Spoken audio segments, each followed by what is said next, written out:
most of us have just dealt with what they call SIDS, where a child just unexplained died.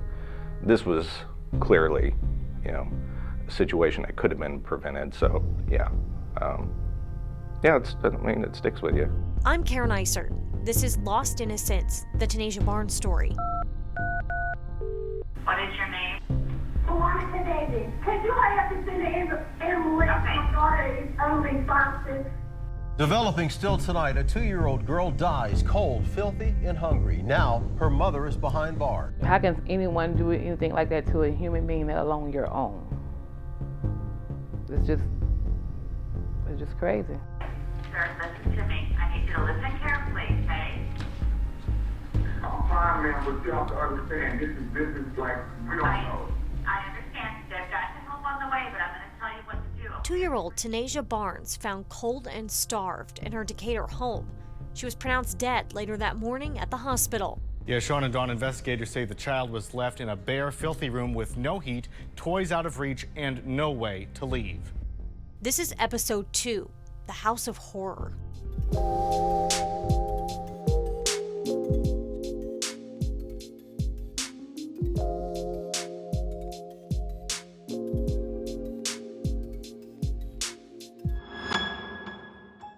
A white 2-story home on the east side of the city. It sits right off of a busy Decatur street.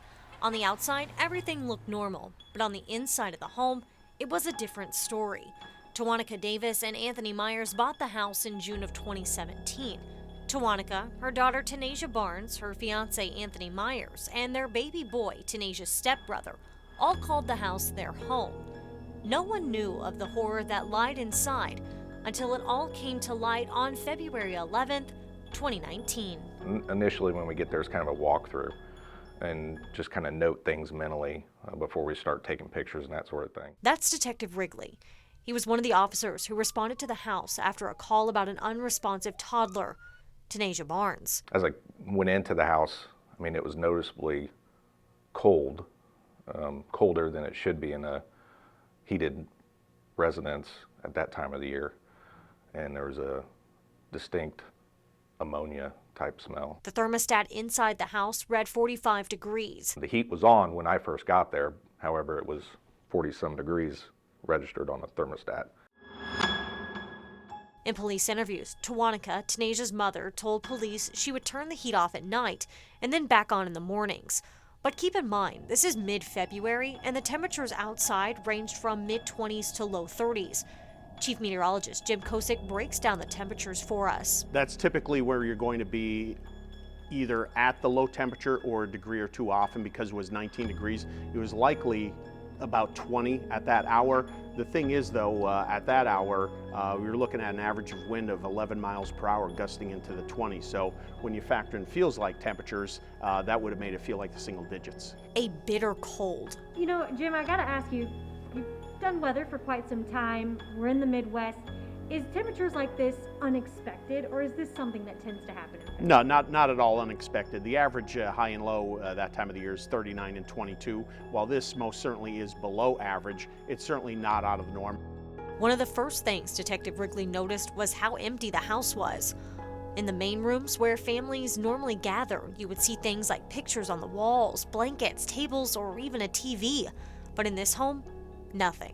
As I was doing my walkthrough, it was almost like there were certain rooms that just seemed like there was no activity whatsoever, like a family room area where you would think there would be high activity. There was a piece of furniture, no television, no anything other than a couch, and other than there was like a high chair that was off in the corner. So it just seemed like certain areas of the house were just unused. And then you would get to rooms that you could tell were used, like the kitchen and the upstairs, at least one of the bedrooms. The further Detective Wrigley moved into the house, the more this story unfolded. Filthy, partially eaten food, food containers that were open. There was obvious signs of rodent infestation with feces and that sort of thing. In the kitchen, rodent feces were all over the table, and the sink was filled to the top with a brown liquid. It was definitely messy, not well maintained, or hasn't been maintained in a while.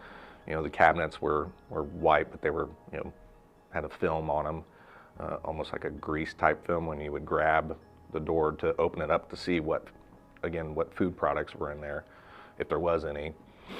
So I would say just abnormally dirty in the rooms that were used. The cabinets were practically empty, containing some food items, but mostly empty alcohol bottles and beer cans. When Detective Wrigley walked upstairs, at the end of the hallway was Tanasia's room. Now, it wasn't what you would expect a child's room to look like. It was bare, her bed had no sheets, there was food and feces on the floor, and an empty vodka bottle which her mother told police she used to give her water. On the opposite end of the upstairs was a different story. In the room where Tanasia's mother slept with her fiancé and baby son, a furnished room. In the pictures police took, you can see the bed had blankets, and there were 2 space heaters in the room to keep the 3 warm at night. While police were investigating the crime scene, Tawanica and Anthony were sent to the Decatur Police Department to answer questions. There, emotions flared. Tawanica, what the fuck? What you would have told me last night? If something was wrong? What the fuck? This was audio taken from the Decatur Police Department headquarters right after police told the couple the toddler died.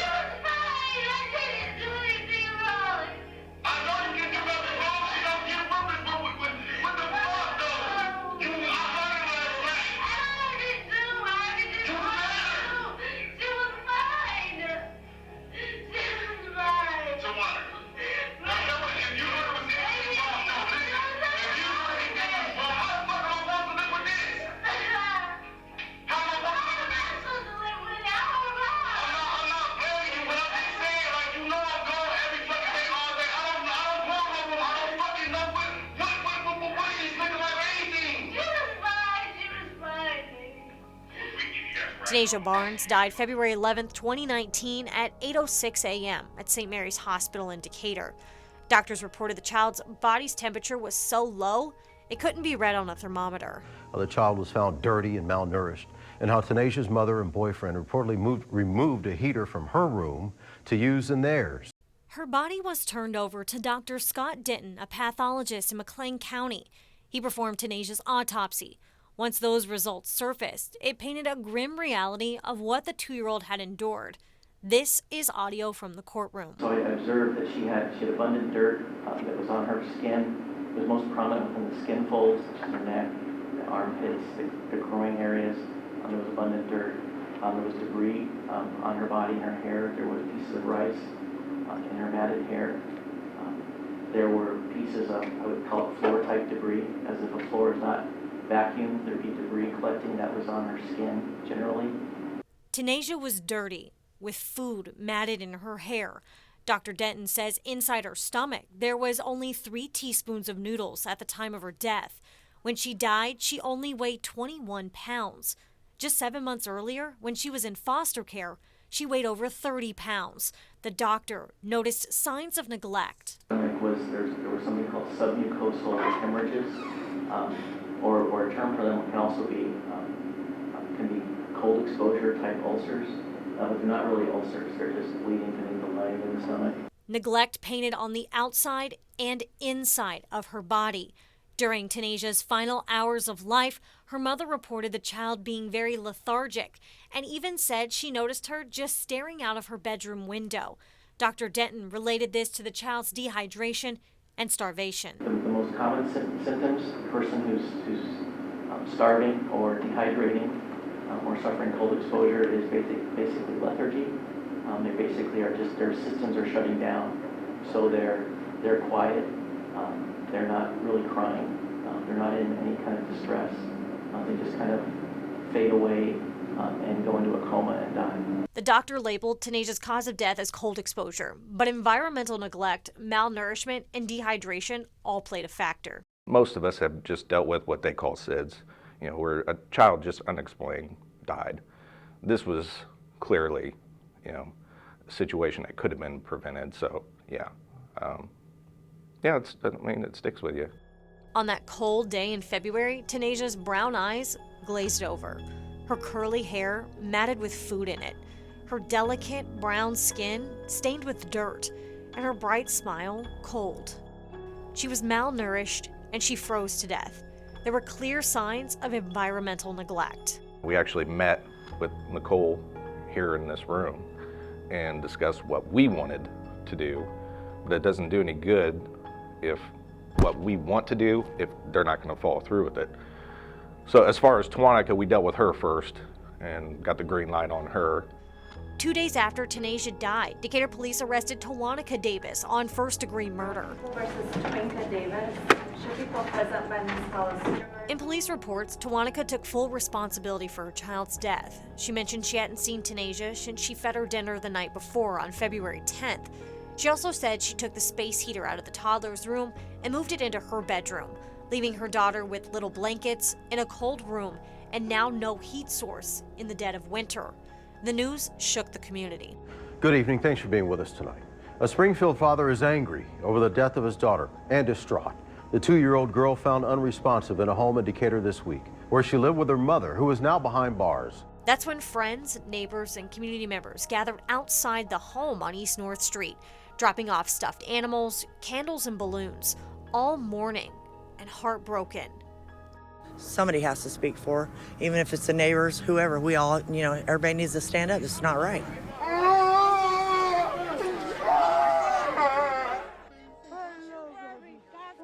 That sobbing you hear, that's Dartavius Barnes.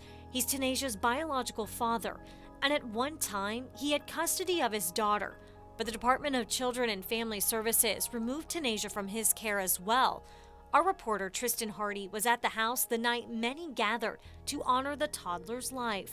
Karen, it was a freezing night, and that didn't stop people from coming out in solidarity. I remember people shedding tears together as if it was their own child. And it got serious when Tanasia's father showed up to the vigil. That's when the whole atmosphere changed. I saw the whole thing, and I remember him yelling, screaming, banging on the door. I specifically remember a light that was on inside the house, and when he started banging on the door, demanding Anthony Myers to come out and face him, that light shut off in the house. Because this was before Anthony was arrested, this vigil happened, so did he ever come out? Did he say anything? What was it like with him being there? Anthony Myers never came out of the house. And Dartavius Barnes, he was just surrounded by people who were trying to comfort him. A next-door neighbor thought Anthony's actions were suspicious. I was shocked Tawanaka was arrested first. I really thought it was something that Anthony had done. And then when we had the vigil and he was yelling out the door at us to leave, and then it wasn't long after that he had been arrested. And as the investigation and interviews went on, investigators knew they wanted to know more about the man who also lived in the house, Tawanaka's fiance, Anthony Myers. With Tawanaka behind bars, they zeroed in on him. And then Anthony we did a couple days later, but there was some more research involved with that. 11 days after the toddler's death and about a week after Tawanaka's arrest, police booked Anthony Myers into the Macon County Jail. He faced the same charge of first-degree murder. Nicole Kroenke was Macon County's assistant state's attorney at the time and remembered speaking with the investigators about the elements that contributed to Tanasia's death. So difficult to read the reports, look at the photographs, and think about the egregious facts in this case. So it was emotionally draining, and it was stressful because this is the first time a case like this has gone to trial in the state of Illinois. Based on environmental neglect only, where the state was pursuing a murder charge. So it was new territory for us. So it was stressful and it was very depressing to prosecute it. A mother and now her fiance behind bars. As the case evolved, information about the Department of Children and Family Services' involvement with the family surfaced. Many concerns rose and questions started to rise. Next time on Lost Innocence, the Tanasia Barnes story. We knew that the little girl wasn't was in a foster home. He told us that he was getting her back.